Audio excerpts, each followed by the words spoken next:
आपण पाहत आहात ए स्टार न्यूज चॅनल आणि हे आहेत आजच्या ठळक बातम्या। मुख्यमंत्री यांच्या सभेस हजारोच्या संख्येने उपस्थित राहा, बोर्डीकर यांचे आवाहन। परभणी शहरातील जिंतूर रोड येथे पालकमंत्री यांच्या जनसंपर्क कार्यालयात आज दिनांक 27 मे मंगळवार रोजी आयोजित पत्रकार परिषदेत परभणी जिल्ह्याच्या पालकमंत्री मेघनादिदी बोर्डीकर यांनी माहिती दिली की 29 मे गुरुवार रोजी सकाळी 11 वाजता परभणी शहरातील स्टेडियम मैदानात महाराष्ट्र राज्याचे मुख्यमंत्री देवेंद्र फडणवीस यांच्या उपस्थितीत भव्य जाहीर सभेचे आयोजन करण्यात आले आहे। या भव्य जाहीर सभेच्या कार्यक्रमात अनेक मान्यवर उपस्थित राहणार आहे। या सभेत हजारोच्या संख्येने भाजपाचे पदाधिकारी व कार्यकर्ते व नागरिकांनी उपस्थित राहण्याचे आवाहन परभणी जिल्ह्याचे पालकमंत्री मेघनादिदी बोर्डीकर यांनी पत्रकार परिषदेत केली। या पत्रकार परिषदेत भाजपाचे ग्रामीण जिल्हाध्यक्ष संतोष मुरकुटे, महानगर जिल्हाध्यक्ष शिवाजी भरोसे, सुरेश भुमरे आदी उपस्थित होते। यावेळी भारतीय जनता पक्षाचे पदाधिकारी व कार्यकर्ते, पत्रकार मोठ्या संख्येने उपस्थित होते। किंवा काय सिंदूर ऑपरेशन एवढ्या यशस्वीरित्या पार पाडलं, त्याचबरोबर कालच 11 वर्ष पंतप्रधान पदाच्या मोदीजींनी 26 मे 2014 ला पंतप्रधान पदाची शपथ घेतली आणि त्याच्या 11 वर्ष पूर्ण झालेले आहेत। आणि पहिल्यांदा परभणी जिल्ह्यामध्ये येत आहे मुख्यमंत्री महोदय म्हणून सुद्धा आपल्या ही सभा या ठिकाणी होत आहे। त्याचबरोबर आपल्या गव्हर्नमेंट मेडिकल कॉलेजचं भूमिपूजन सुद्धा हे विद्यापीठातल्या कार्यक्रमामधून होणार आहे। विद्यापीठामध्ये 4 कृषी विद्यापीठातले सायंटिस्ट यांच्या त्या ठिकाणी 3 दिवसीय कार्यक्रम आहे, त्याच्या उद्घाटनासाठी मुख्यमंत्री महोदय येत आहे आणि त्यातूनच मग परभणीकरांच्या भेटीसाठी आणि भारतीय जनता पार्टीच्या सगळ्या पदाधिकारी कार्यकर्त्यांच्या विनंतीला मान देऊन त्यांनी आपल्याला वेळ दिलेली, म्हणून 11 वाजता 29 तारखेला सकाळी ही स्टेडियमवरती सभा होणार।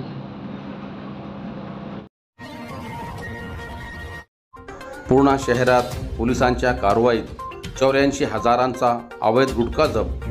पूर्णा पोलीस ठाणे हद्दीत स्वतःच्या राहत्या घरी प्रतिबंधित असलेल्या गुटखा अवैधरित्या बाळगणाऱ्याविरुद्ध पूर्णा पोलिसांनी कारवाई करीत 84 हजार रुपयांचा अवैध गुटखा जप्त केला।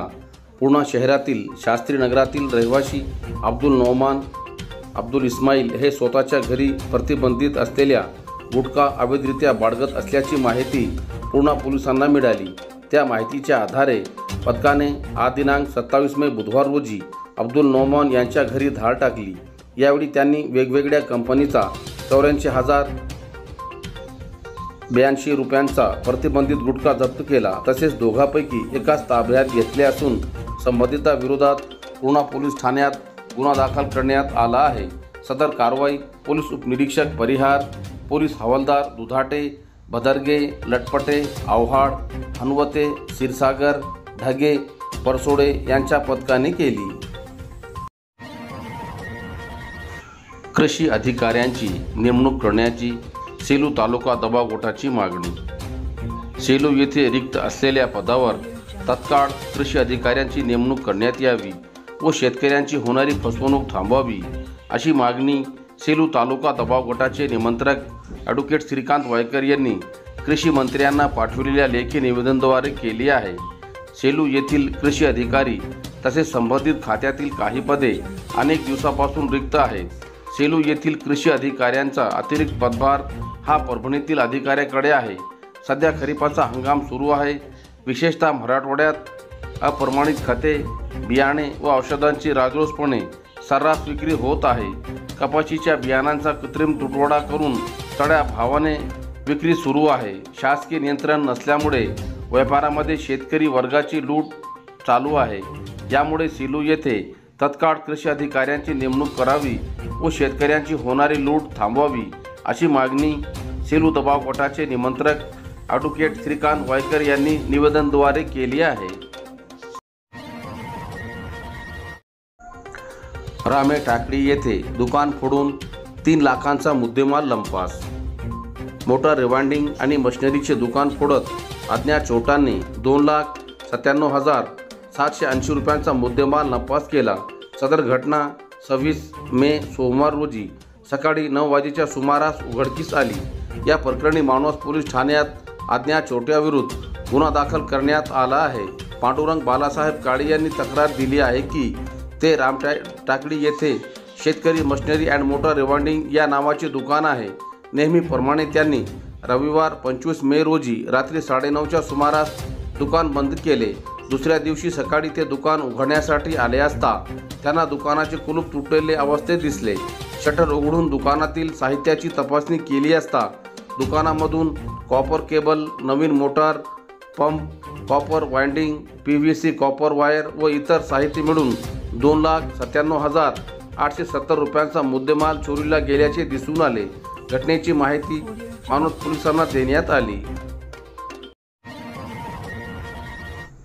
सेलू शहरात बेशिस्त नाल्यांच्या बांधकामामुळे पावसाचे पाणी रस्त्यावर। सेलू शहरात करोडो रुपये खर्च करून शासनाच्या वतीने नवीन रोड बांधकाम करण्यात आले। मात्र या नवीन रोडचे फायदे नागरिकांना न मिळता उलट या रोडसोबत बांधलेले नालीचे पूर्णपणे बेशिस्त बांधकाम असल्याने याचा त्रास सेलू शहरातील नागरिकांना जाणवत आहे। आज दिनांक 27 मे मंगळवार रोजी दुपारी झालेल्या रिमझिम पावसात सेलू शहरातील मौलाना आझाद नगर भागात बेशिस्त नाल्यामुळे पावसाचे घाण पाणी नाल्यातून न वाहता थेट रस्त्यावर वाहत असल्याचे पाहावयास मिळाले आहे। यामुळे ये जा करणाऱ्या वाहनधारकांना खूप मोठी कसरत करावी लागत आहे।